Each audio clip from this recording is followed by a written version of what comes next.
Assalamualaikum warahmatullahi wabarakatuh. Sahabat akhir zaman.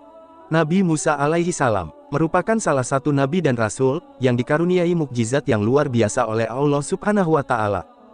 Nabi Musa alaihi salam adalah salah satu rasul Allah yang memiliki banyak keistimewaan. Allah pun telah mengabadikan dalam Al-Qur'an kisah Nabi Musa secara lengkap pada beberapa surat yang berbeda di dalam Al-Qur'an. Nama Nabi Musa alaihi salam disebut dalam Al-Qur'an sebanyak 136 kali, tersebar dalam 34 surat, 27 Makkiyah dan 7 Madaniyah. Paling banyak terdapat dalam surat Al-A'raf berjumlah 21 kali, kemudian surat Al-Qasas berjumlah 18 kali, surat Toha 17 kali dan surat Al-Baqarah 13 kali, selebihnya berkisar antara 1 hingga 8 kali. Lalu bagaimana kisah lengkap Nabi Musa alaihi salam dari lahir sampai wafat? Mari kita simak selengkapnya ulasan berikut ini. Kisah Nabi Musa alaihi salam bertarung dengan ahli sihir Firaun. Kisah ini disebutkan dalam Al-Qur'an surat Asy-Syu'ara ayat 16 hingga 51. Diceritakan bahwa, setelah Nabi Musa mendapat wahyu, ia diperintahkan Allah berdakwah kepada Firaun. Atas permintaan Nabi Musa, Allah memerintahkan saudaranya Harun untuk membantunya ketika berdakwah dengan Firaun. Allah Subhanahu wa taala juga mengangkat Harun menjadi seorang nabi. Sebelum berhadapan langsung dengan Firaun, mereka bertarung dengan ahli sihir Firaun terlebih dahulu. Di kota Mesir, terjadi banyak perubahan. Setelah beberapa tahun kepergian Nabi Musa dari Mesir, di banyak tempat, Nabi Musa melihat kaumnya, yaitu Bani Israel sedang diperbudak oleh Firaun. Menyaksikan hal tersebut, Nabi Musa merasa sedih. Lalu Nabi Musa dan Nabi Harun pergi menuju istana Firaun. Beberapa saat kemudian, tibalah di istana Firaun. Firaun berkata, "Aku hanya mengenalmu wahai Harun. Siapa laki-laki di samping itu?" Nabi Harun menjawab, "Ini adalah Musa adikku, aku pikir engkau tidak melupakannya wahai Firaun. Kami berdua adalah rasul utusan Allah, wahai Firaun. Tujuan kami datang kemari adalah memintamu, agar membebaskan kaum Bani Israel dari perbudakan yang kejam." Firaun berkata lagi, "Jadi kau ini Musa? Berani sekali datang kemari. Ingatkah dirimu, bahwa kami telah mengasuhmu dari masa kanak-kanak sampai dewasa dengan fasilitas yang mewah? Lalu setelah membunuh kaumku, kau malah melarikan diri. Sekarang kau datang dan meminta hal yang tidak masuk akal. Dasar tidak tahu berterima kasih." Wajib diketahui, perlakuan Firaun saat mengasuh Nabi Musa saat kecil tidak sebanding dengan penyiksaan yang dilakukannya kepada kaum Bani Israel. Lanjut perdebatan antara Firaun dengan Nabi Musa dan Nabi Harun. Nabi Musa berkata, "Untuk pemuda dari kaummu yang meninggal itu, aku tidak sengaja melakukannya. Lalu aku bertobat dan keluar dari Mesir.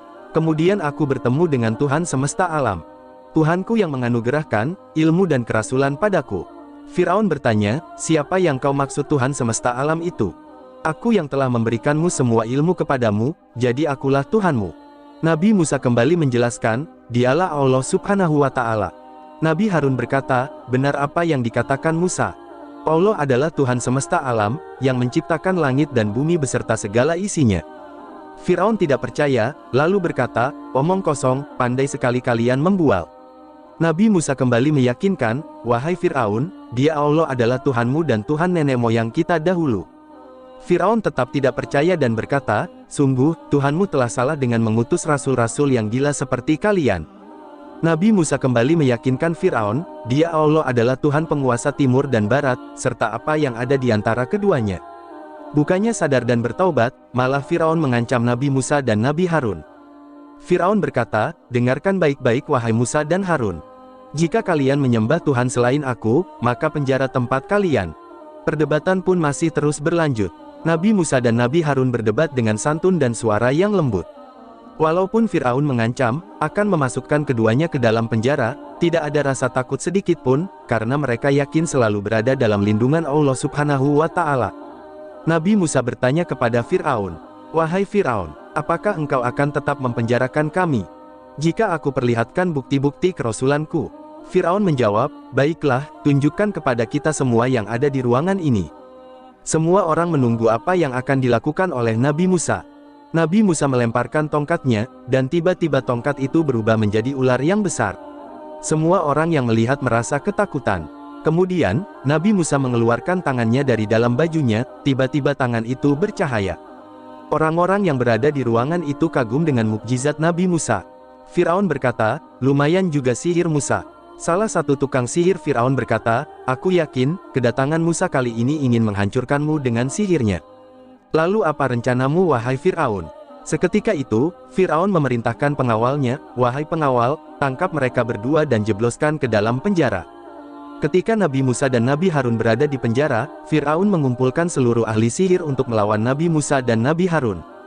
Setelah ditentukan waktunya, tibalah saatnya pertarungan antara Nabi Musa dan para ahli sihir yang jumlahnya lumayan banyak. Firaun memerintahkan pengawalnya untuk mengumpulkan para tukang ahli sihir dari berbagai penjuru negeri. Para ahli sihir pun berkumpul dan menanyakan kepada Firaun. Tukang sihir berkata, "Wahai Firaun, hadiah apa yang kami peroleh jika dapat mengalahkan Musa? Kami ingin hadiah yang besar." Firaun berkata, "Jangan khawatir, masing-masing dari kalian akan aku beri jabatan yang tinggi." Nabi Musa dikeluarkan dari penjara untuk bertarung melawan tukang sihir. Pertarungan pun dimulai. Nabi Musa berkata, "Silahkan kalian mulai dulu." Tukang sihir dengan sombongnya menjawab, "Demi Firaun pasti kami akan menang." Ketika itu, para ahli sihir melemparkan tali, dan seketika berubah menjadi ular kecil yang jumlahnya sangat banyak. Sebenarnya, itu adalah tipuan dari tali yang berwarna hitam. Sedangkan para ahli sihir itu, membutakan mata orang-orang yang menyaksikan, seolah-olah tampak seperti ular. Kemudian Nabi Musa melemparkan tongkatnya. Tiba-tiba berubah menjadi ular besar, yang dengan sigap melahap semua ular-ular kecil tipuan ahli sihir. Melihat mukjizat Nabi Musa yang dahsyat, para ahli sihir itu terketuk hatinya. Dan bersujud di hadapan Nabi Musa seraya berkata, "Kami beriman kepada Tuhan semesta alam, hanya Musa dan Harun." Melihat kejadian tersebut, Firaun marah. "Mengapa kalian beriman kepada Musa tanpa izin dariku? Jika kalian tetap seperti itu, aku akan memotong tangan dan kaki kalian bersilangan. Lalu aku salib kalian semua." Para ahli sihir itu tetap pada pendiriannya, dan tidak takut pada ancaman Firaun. Mereka pun berdoa, seperti yang disebutkan dalam Al-Quran Surat Asy-Syura ayat 51. "Sesungguhnya, kami sangat menginginkan sekiranya Tuhan kami akan mengampuni kesalahan kami, karena kami menjadi orang yang pertama-tama beriman." Demikianlah akhir kisah, pertarungan Nabi Musa dengan ahli sihir Firaun, yang dimenangkan oleh Nabi Musa alaihissalam. Lalu bagaimana kisah selanjutnya Nabi Musa alaihissalam setelah bertarung dengan ahli sihir Firaun? Kita lanjutkan di episode berikutnya. Terima kasih, mohon maaf jika ada kesalahan. Wassalamualaikum warahmatullahi wabarakatuh.